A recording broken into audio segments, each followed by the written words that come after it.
Wait, didn't they say if it's red we need to run away? Too late.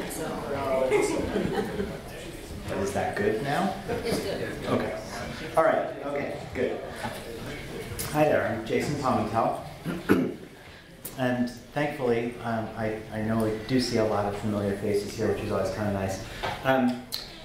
I'm giving a brand new talk today, and I'm not exactly sure how long this is going to go, but I know that there's a lot of fun code stuff I can show you at the end of it, so I'm just going to kind of leave that open, and we'll see how this goes. So, many of you know me from the Drupal community, where I've been for many years, but what I've also been doing at that time is working on type and walking collies. I left agency and Drupal-focused work last June to start to pursue the type stuff a little bit more, and I've been finding a bunch more ways that I can not get paid to work on stuff about type. Thankfully, some that do. But I've gotten involved in the W3C as an invited expert on the Web Fonts Working Group, and there's nothing to show from that yet, but there's some really cool stuff that's coming. I'll be able to show you some of the things that are possible now, and maybe talk a little bit about what the W3C wants to enable, because type is the foundation for all of our communication. And so with that, to me, it's the most important aspect of user experience, it's the most important aspect of design, and it also happens to be one of the most important aspects of how we structure our sites from a technical perspective. We have to deliver it quickly, because if the content doesn't show up, we don't have a website. So, I wanted to set the stage a little bit. Many of you have heard me talk about web typography before, and for that I thank you for still coming back. And I wanted to recap a little bit of the things that I've been talking about over the last few years and what I wrote about in my book back in 2014, to sort of see where we are and how we got here. There's a lot of things we can do with type on the web. A lot of people still are not as familiar with the fundamentals, so another one of the things that I've been doing to not get paid for type is writing a newsletter about using type on the web. So if you go to rwt.io/newsletter, you can sign up if you like, and you'll get a tip about web typography every week, as long as I can keep it up. To sort of go back a little bit in history, starting in 2009 with the launch of Typekit and the widespread adoption of that font face, we were able to use web fonts in most browsers, and now that's not all, but it's still most. And we were able to start to mimic a lot of the techniques that we used in print. Not everybody knew that CSS would support so many things like automatically bolding the first line of an element of text. You don't need any extra markup to do that. You can do the same thing with an initial letter. We can get all kinds of nice characters, ligatures, the connecting characters like an F and an L or an F and an I, where it just kind of joins them together and helps the words flow. And we were then able to start tackling scaling. And when it comes to responsive design, we were able to use the same kind of techniques to scale the type so it's a more appropriate size on a small screen. And it's pretty simple. You can see the code overlay there. It just ties in with the same media queries that we're doing using everywhere else.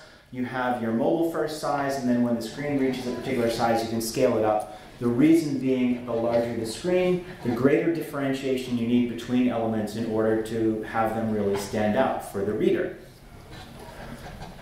We also started to think more and more about performance. So starting in 2009, we had Typekit. In 2010, a few people got together between Typekit and Google and created the web font loader. That's been around for a very long time in one form or another. Bronstein's Font Face Observer is my current favorite. That allows you to manage the loading process and insert different classes in the page to tell you whether or not the web font is loaded. So if you look at what's on the screen right now, that is the web font is there, but it's not going to be there in those first few seconds that the page is loading. It might be in Georgia in the fallback font. And by tying into that class, the WF inactive class that's been inserted in the page by the loading script, we're able to then style that fallback text. So you see that it actually changed a little bit in the formatting there, and then, oh, let me back up. Okay, so there's our uncorrected fallback font. There's our corrected fallback font because we've tied into that, we've adjusted font size and line height, a couple little things there, letter spacing, to get it so that once the web font finally loads, things don't really move around. And the whole premise there is get the content on screen. Some of you may have heard of font display swap as something you can add into your font face declaration, which causes the browser to automatically switch to the fallback font that's loading so content gets on screen faster. That's good. But we want to style it so that things don't reflow. That's what people notice. Not that the font has changed, much as I would wish that were the case, but it's when things move and things jump around and line breaks change and menus wrap. That's what people really notice, and that's why people reacted negatively to web fonts early on. We don't want to forget about that. We can fix that and make it nearly imperceptible and also address browsers that don't support web fonts. There's 350 or 400 million devices on the web now that are all running Opera Mini, mostly in developing countries with slower networks, so all the places where you're going to have problems with assets loading, they're not going to get your web fonts. Opera Mini will never support it. If you do this, they will get those classes injected in the page and they will get better styled content. So there's a lot of things about this process. We build it into our framework and how we do stuff that will address some of the common issues in performance and content rendering. So those are sort of like the first three stages. And the fourth one is what I want to talk to you about today. This is my completely half-assed attempt at a Star Wars joke, in case you hadn't gotten that. I couldn't decide between Greek mythology or Star Wars, and I decided it was really all kind of related anyway. So I'm going back to the Odyssey now. So now, three things in particular that I want to talk about today are newer developments in CSS. CSS custom properties, or variables, CSS calculations, and variable fonts. Now, Google Fonts put out a little Twitter poll a few weeks ago and asked if they were to start serving variable fonts, how would people want them to be served? Would you want one particular set of axes, or would you want to get the whole font? Or answer A, what the heck is a variable font? 70% of the people answered A because they had no idea what Google Fonts was talking about. How many people in the room have heard of variable fonts before today? Okay, that's actually pretty good, and that makes me really happy. I know Benji's heard them because I can't stop talking about them. But they unlock a lot of interesting things, and it gets even more interesting when you combine these three things together. So that's what I want to talk about. So custom properties. It's the ability to set a variable in your CSS that can then be changed and have it impact things in the browser without triggering a page reload and without requiring JavaScript. So in a content managed environment where we tend to do a lot of things in a more engineering focused way with deployments and all this sort of thing, the ability to actually affect something without having to do a code deployment is really kind of nice.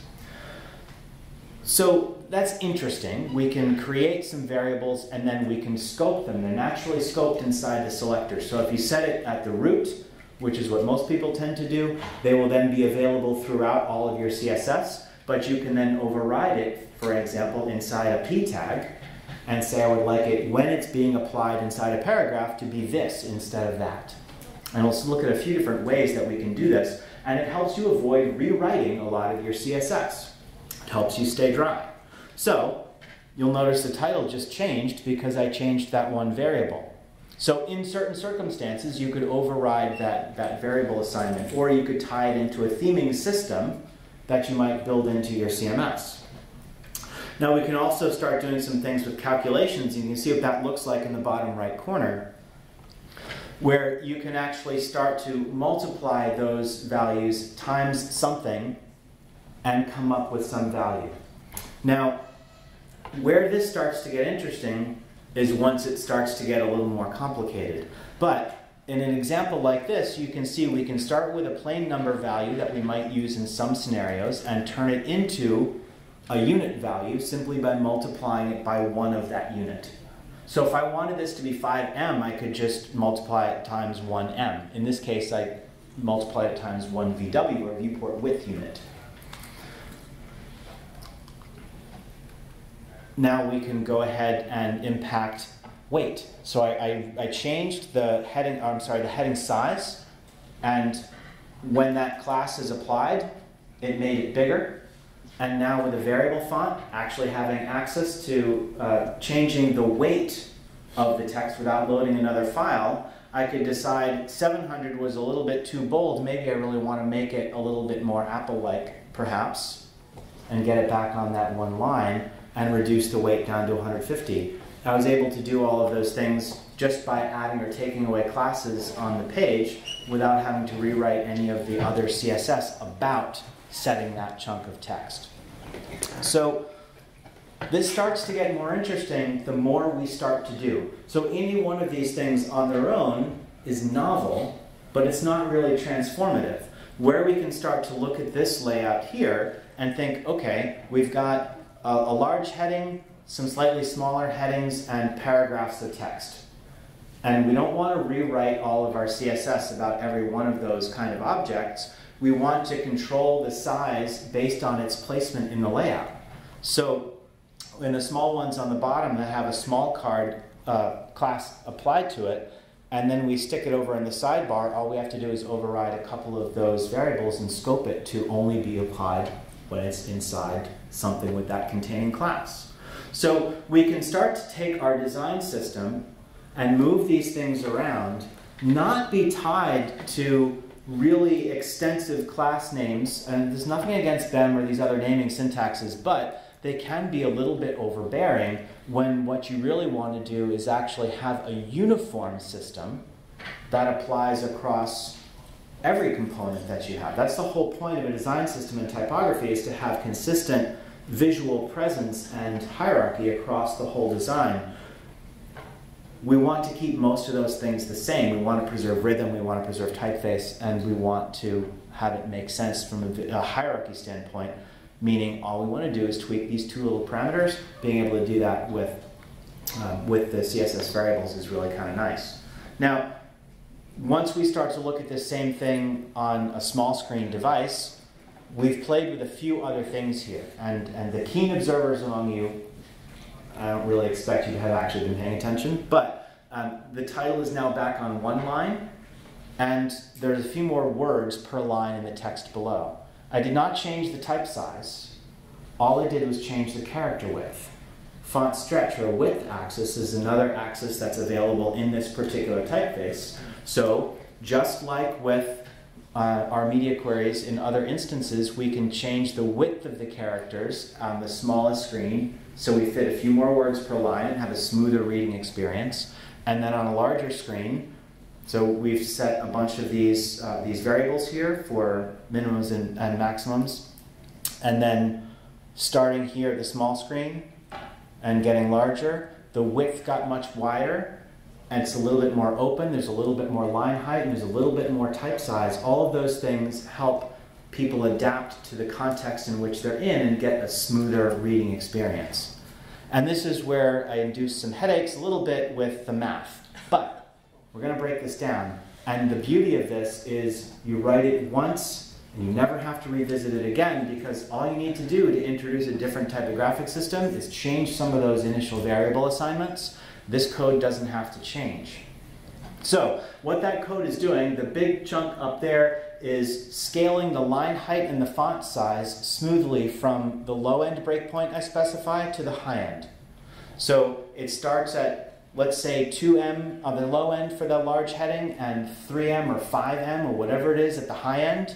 Everything in between, every window size, every device in between, it will get a smoothly scaling proportional relationship between heading and body copy, because they can all scale at the same time.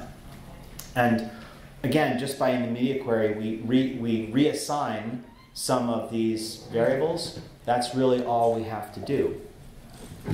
So, breaking that formula down. This is it sort of spelled out. We have a minimum size, a maximum size, a starting breakpoint and a finishing breakpoint. So we start to swap those things out. We can look at this as, say, 2¼ em at the smallest and 5 em at the biggest. Let's say that's what we want to do with our top level heading.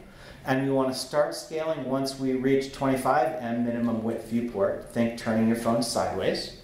On up to a 75 em desktop that might be a larger, almost full screen window on a typical laptop or desktop.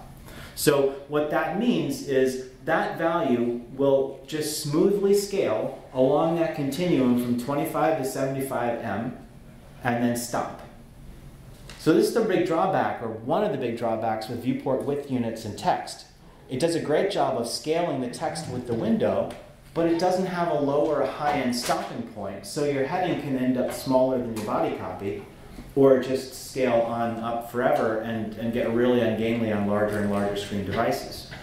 So this allows us, it's something that was pioneered by Tim Brown. CSS locks was the technique that he wrote about, and adapting this to not just scale your line height, but also font size and other values, perhaps, are really interesting ways to start to scale a typographic system. And I'm actually going to show you in a moment how I've been helping apply that to a pattern lab system that's going to be driving all of the state of Georgia's websites over the coming year or two as they start to roll them out. And it's all working really well. And it's also set up so that static web fonts are served for browsers that don't understand them. But browsers that do get the variable fonts get all the scaling typography as well. And so it's a really interesting system. So variable fonts. I'm just going to give you a very quick look at this. Everything on this page, which is something that I wrote and designed for Monotype's introduction of FF Meta last year, is done with a single file. So the very thin, the very thick, the animating in between, the italics, all of it is in a single 84K file. And that's replacing up to 18 other files that might be 300K or more. So this is a little incomplete given that it was not a full character set, but I did get a prototype of Proxima Nova from Mark Simonson that has the absolute complete internationalized character set with weight and italics, and it came in around 300K. So there's a tremendous amount that we can do to get a huge amount of typographic variation. I mean, we just don't do this on the web to get that kind of variation because we don't want to load all the assets. And this is going to allow us to be a lot more expressive in our design. It's one of the reasons why I like variable fonts so much. So, and also, just of note, on the last screen, I'll have a link to a noticed page where I put this presentation up that has a ton of resources, including all the ones that you see down the bottom. So don't worry if you don't capture all of those. They'll all be available to you at the end. So, variable fonts. I'm also going to flip over here and show you Pattern Lab from this project that I've been working on with Lullabot for the state of Georgia. Their digital services team is pretty amazing. We've been doing this whole Drupal 8 platform, and my role was to help design the typography and work on the design system a little bit with them. And all of the things that I'm showing you are coming into play here. And so you can see all the typography, the size, everything is scaling really nicely as the screen size changes. My mouse is kind of freaking out a little bit. So this was integrated with fallbacks to tune up the fonts during the loading process, fallbacks that apply for browsers that don't understand variable fonts. So IE11 is really the only one that's in any significant use right now where they're not supported. But that happens to be the standard in the IT world of the state of Georgia, so of course we had to make sure it worked there too. But that was really kind of amazing to be able to put all of this stuff into practice, and we're using source serif as a variable font. So it has a weight axis that allows us to get that really delicate in the thin and the super big headline up there, and all these different weights of the quotation marks and other levels of headings and stuff as we move on down the page.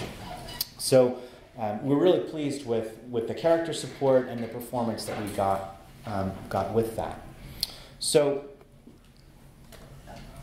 back over here, there's also a link to a guide that I wrote for the MDN site on implementing variable fonts. So if you're curious and you want to find some resources and learn how to put them into practice, I take you through everything there.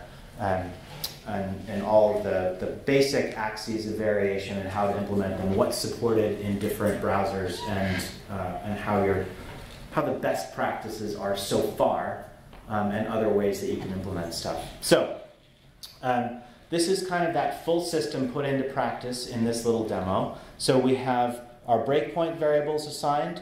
We've got text weights, optical sizing, text grade, and then size minimums, line height minimums, everything and so forth, to scale things well across the board. And so we have this stuff being put into practice at the small end, and then it scales again once we get up onto the larger screen. And actually I wanted to, there we go.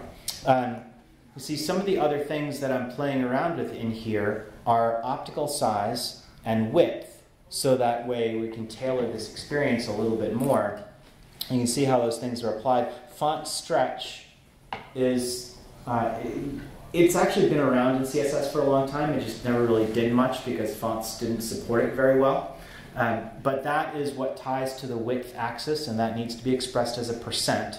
And then optical size is something that I've been setting using font variation settings, which is kind of a lower level way of accessing custom axes. So optical size is about making sure that the typeface renders accurately and most readably at the size at which you are displaying it. So the typeface that I'm using here is called Roboto Delta.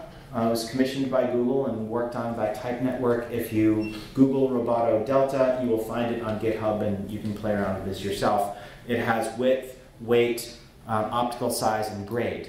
And grade is an interesting one I'm going to show you in a few minutes. So there's an interesting mix of commercial and open source typefaces that I have in the talk. I'm happy to go over more of those with you after. Getting into some other CSS. One of the things that I love about working with these aspects of typography is how wide-reaching they can be. So it's not about being able to read something, it's about being able to read something in all the conditions in which you encounter it. And we use our phones in a lot of places. And one of the things that has been done recently is introduce things like night modes, or light and dark modes, depending on what it's called in different devices. And there's now a media query. So there's prefers color theme, I think. We'll see it in a second. And that's something that is now built into the Mac OS. I know it's in iOS and it's in a bunch. I know Android has some flavor of it in there as well. The media query is supported in Safari, and it is supported in Firefox 67, which is currently the nightly build. It will be shipping in a few months, but it is on by default. So I'm doing this by cheating and just setting a class on the page, but you'll notice a couple things just happened. Now I'm going to back up here, so we're looking at this in the light mode, and I'm just going to open my system preferences. And of course, I can't. Go back here, general, dark mode. There we go. So I didn't do anything with the page, it's just responding to the OS preference. I thought that was really kind of interesting. Now, you might not always want it to be automatic, but if you're trying to create something that delivers a quality experience that blends with what people expect based on the way the rest of their device is behaving, then this is an interesting thing to explore. It's also something that you might simply want to explore exposing to the end user and allowing them to set their own preference. So I'm going to go back and put this back into light mode here. So we can also do it with a class, and that's fine. This is what it looks like. Prefers color scheme dark. It's dark or light. Those are the two things that you can specify. And then whatever you want to do there. So all I did was reassign a couple color variables, for the text in the background. But what I also did, in order to make sure this text is more readable, light text on a dark ground can often look spindly because it has the effect of kind of closing in on the text. So I increased the grade. That's another axis that's available in this particular font that allows me to thicken it up just a little bit. But when you do that, you also tend to need to open up the letter spacing. So I did both of those things together. So we can fine-tune this to optimize the reading experience in very simple, small ways. And we can kind of layer these things together. So you won't always want to support a sort of reverse contrast mode in your sites. But these are a couple little things to think about that you can sort of build into your toolkit and make those things available should you choose to do so. Grade can also come in handy for people with low vision or people who have just older eyes like me, where we can use grade even when we have a positive contrast. There we go. To subtly increase that figure ground contrast with text to make it slightly more readable. If you have a predominantly skewing older audience on your site, this is something very worth thinking about. You might also want to have text size as something that people can change. So giving people the option to go ahead and nudge the text size on the site, and you can be selective about which things you apply that to. You might not need to apply it to headings, but it would be important to allow it for body copy. Just some examples. There was also some really interesting research done by Kevin Larson at the there's a reading research lab at Microsoft, and I'm totally blanking on the name, but what they found in their research was that certain people that suffer from crowding, which is something that's kind of a subset of dyslexia, they found that they could increase reading comprehension for those users by as much as 50% by spacing the words out more and increasing the line height. Very simple things that I've done here with almost no code that makes this site 50% more readable for that subset of users. Do you want to have this on for everybody? No, but it's really easy for us to expose that as a control for those users. So we could actually build a little accessibility panel in that would allow people to do these things. And that's fully functioning. All it's doing is toggling some classes. Our contrast, our large text, our spacing. So we could start to think of these things as controls that we could give to the user. Tim Brown wrote a great book from A Book Apart called Flexible Typesetting, in which he came up with this really great line. We're not proscribing the typography, we're suggesting it. We're trying to provide good suggestions to provide an optimal experience, but ultimately the user can exert control over how they receive it. They can set preferences in the browser, they can zoom the page. There's all kinds of things they can do that are going to impact how this content is received. If they've turned off images, if they've turned off JavaScript. That's another thing that a lot of people sometimes don't realize. They conflate support of JavaScript and execution of it with the support for fonts. And those things are not connected at all.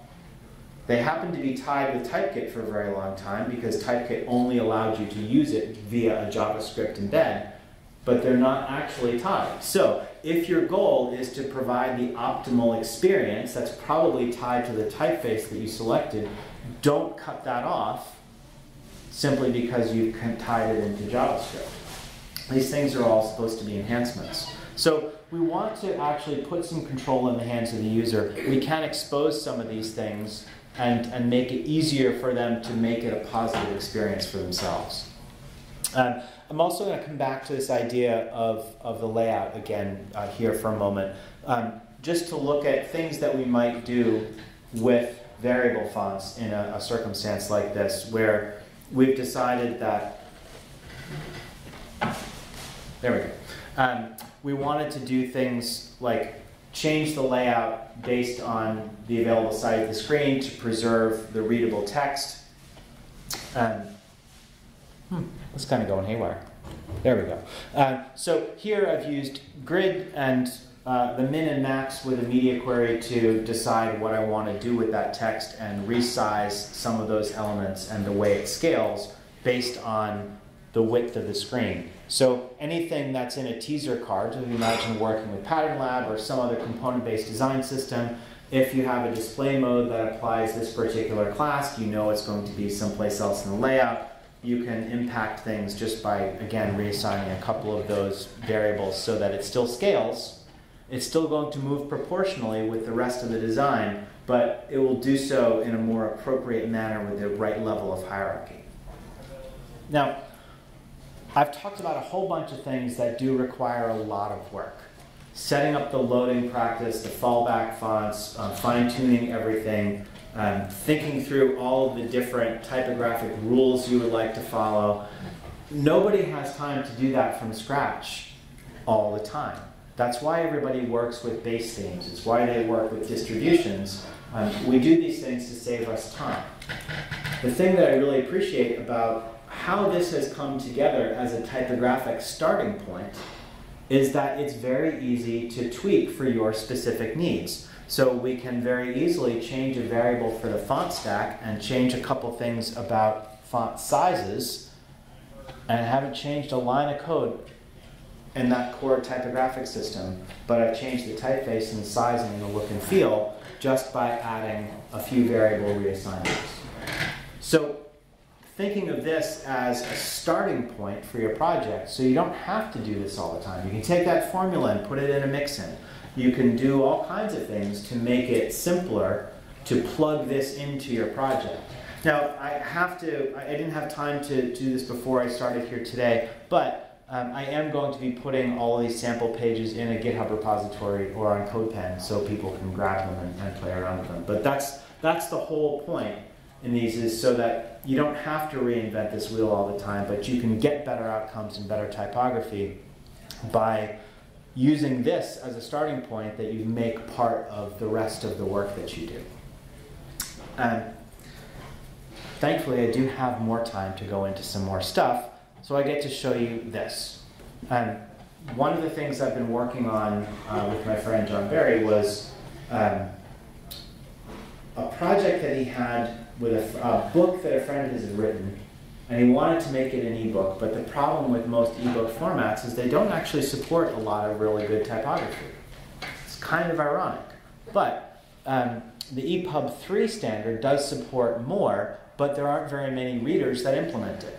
So that was a bit of a quandary, and he had seen me give a couple talks on variable fonts and just web typography in general, and so we got to thinking, well, what if we tried to apply everything that we know about how to set type on the web and do it in an interesting way, and then think about the reading experience. How could we take it from a scrolling page into something that might feel a little bit more native?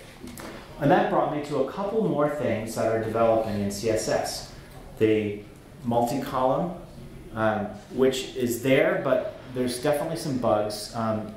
Rachel Andrew just wrote a really great post that I'm still getting through on CSS fragmentation, which is tied to this, but how can you take content and break it across multiple columns in an interesting way? And CSS scroll snapping, which is not implemented in all that many browsers yet, but it is in Safari.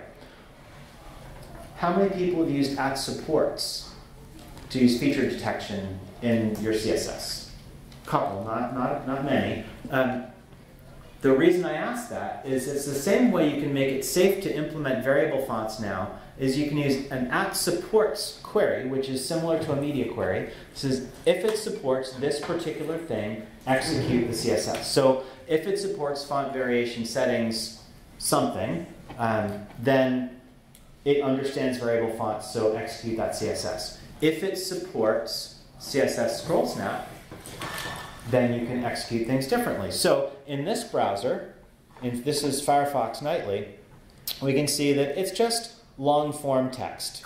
Nothing fancy, but I made a few decisions about indenting rather than spacing paragraphs because I felt that that created a better flow for long form reading. But it's it's just a long scroll. That's all there is to it.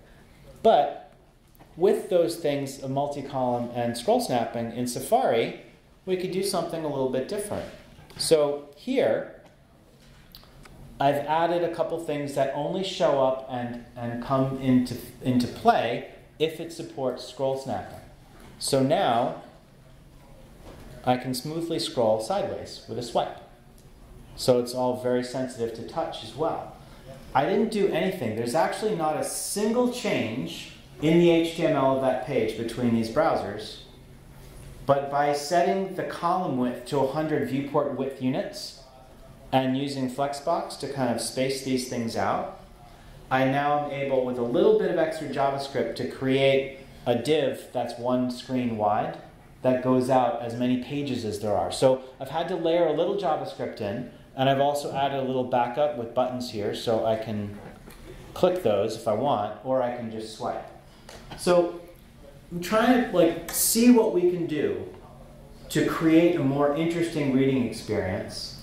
And what was really extra gratifying about this is I copied this code from the project I was working on with John into this and swapped out the text, and I didn't change anything else.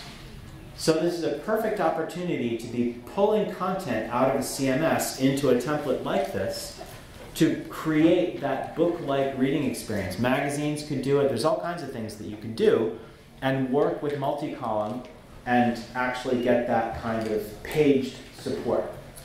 You can couple that with CSS enumeration to actually add markings there for paragraphs. So if you want to be able to tell somebody where you are, paragraph 37, that's actually universal. That would work on any device. This is also completely responsive so that you could use it on a phone, you could use it on a tablet, you could use it on a desktop. It's a little rough. This one isn't really quite ready to release yet, but I wanted to show you how we could bring together the variables, the calculations, the variable fonts, and scroll snapping. All of those things could actually create a really interesting, compelling reading experience on any device. And that's something that can then even be tailored to whether it's light or dark. You want to save somebody's battery, flip the screen contrast, and it actually uses a lot less energy. So there's little interesting things that we can do and think about to add to that reading experience that can then really magnify its impact across the scope of a whole site. So that's most of what I wanted to show you, but I think we still have a few minutes. I'm happy to answer some questions or show you some code, whatever you prefer. A couple of pertinent links up there. The feedback form. It helps me do a better job when I give these talks, and it also helps the organizers do a better job when they organize the event. It also gives them, as Kelly mentioned, feedback that they can then take back to the university and show how much we value coming to this event. I see friends in the audience that I've seen going back years that I met at the predecessor to this, the one was the Western Mass Drupal Camp. These events have always been a big part of my speaking and my learning, so that's it's an important thing. So the link is there for Noticed, where I've got tons of resources. That is a capital I, TH, capital I, lowercase j, capital D, capital V.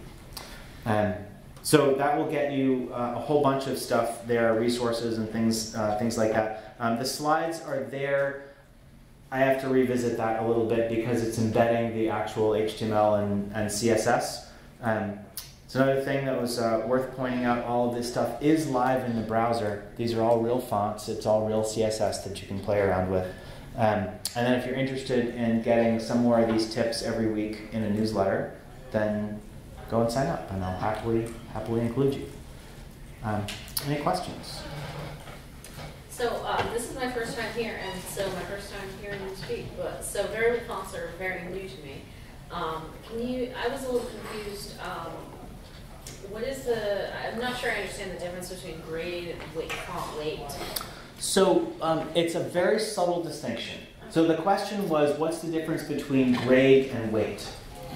You can think of grade as increasing the weight without increasing the bounding box of the letter form. So the idea is you can add a little bit more contrast to it without changing the flow of the text. So there's not a ton of typefaces that support this, but it is a great accessibility aid. to be able to do that without having to reflow. You can cheat it a little bit simply by subtly increase the weight, and you can get some similar effects. But what's nice about grade is that you could do something like that as a UI animation effect without impacting the flow of the content. So there's little things that you could do from a UX perspective that that are interesting.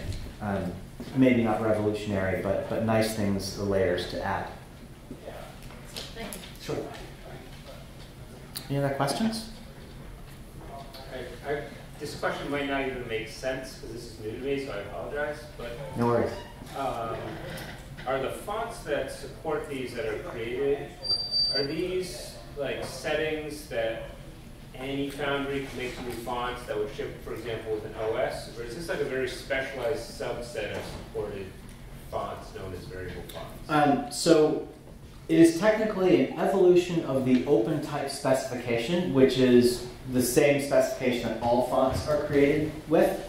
And it is up to the discretion of the type designer to decide which axes they would like to expose. So which masters are they building into the font itself. And it is a different file. So a variable font file is different from the static font files, which would only contain a single instance of that letter form. So the example that I was showing up there with FF Meta, they have 18 different weights of upright and italic all told. 9 different weights and both upright and italic. And the variable font contains the entire design space in a single file. Cool. That's Sure. great. Thanks. So would it be correct to say it's kind of the difference between like something that's like linear versus discrete? Like because you can, like when you're with a normal font, like a standard font, you were saying like I want these glyphs of this weight. But it seems more like they're giving you just the whole scale, and you can sort of put your finger down where you want on the scale. That's exactly it, and that is the wondrous thing about it, and the great frustration for the designers themselves. Can you repeat the question for the Oh, I'm sorry. So her question or observation was that this, by having the entirety of the design space, which is how it's referred to in the typeface. So all the weights from thick to thin, wide, narrow to extra wide. There's all kinds of regular, slanted, optical sizing. There's really any axis that they want to expose. Rather than having these discrete choices of I want the 300 weight and the 900 weight, and I know exactly what I'm going to get, you actually are able to choose anything in between. And that's actually far closer to how print designers have worked for years. Mainly because it's easy for them to have access to all of them. So if you look at a layout from a really good, well-trained designer in print, they may very often have 10 to 15 different fonts in use in a given layout. So they might have 7 or 8 different weights that are modulated based on size. And we've not been able to do that on the web for performance reasons because we don't want to weigh down the experience in loading everything because every font file is another asset that has to be loaded. So we're typically constrained to using only 3 to 5 maybe. It tends to be where most people end up. And it's fine, but it's not going to really, going to be as readable or as fine-tuned.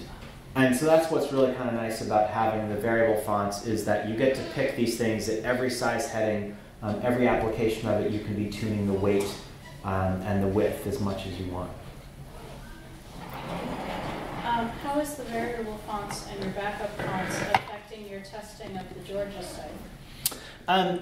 That's actually that's a really great question. So repeat it. The question was, with this project with Georgia, thanks Benji, how is this impacting testing? Because we have things scaling. Now, the reality is, if you are doing a good job with your responsive design, you've already encountered this problem because it's never going to exactly match a comp because everything scales.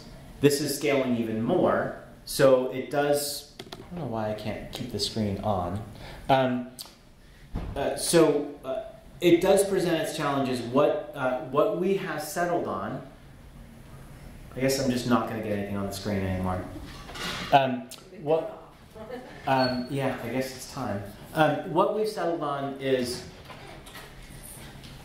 we get it close, and then if the UAT people have questions about relative hierarchies, then they can refer it back to the design team. But that's actually been a challenge for everybody to get their heads around how do we make the judgment about something that's right or wrong in the typographic hierarchy.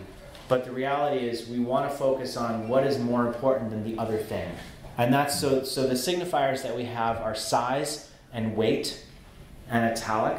Those are the things that we have at our disposal to work with. So that's kind of what we've been relying on. It is a bit of a mindset shift, but not much more of one than we already had to deal with when you might have 4 or 5 different sizes specified across different breakpoints. Not everybody did that, but they should have been. So that's, it's a problem that was bound to come up, but it is about understanding design intent as much as it is about specifics. It also gets us away from that pixel perfect thing. If it can't be, then you don't have to worry about it. It was really kind of surprising because I was during this transition, I was acting as the design lead for this, and that was my answer to the team from Lullabot, was like, I would prefer that we go with what is producible and what makes sense in terms of the intent rather than that specific. And they like, we've never had a designer say that before. But that's really important. Things have to be producible. They need to work, and it needs to work in the context of a system. So what it looks like at this exact moment in time is just that. It's a picture of a website, and you have to live with it. But I think that's time. I think I'm supposed to be done now, so you can go.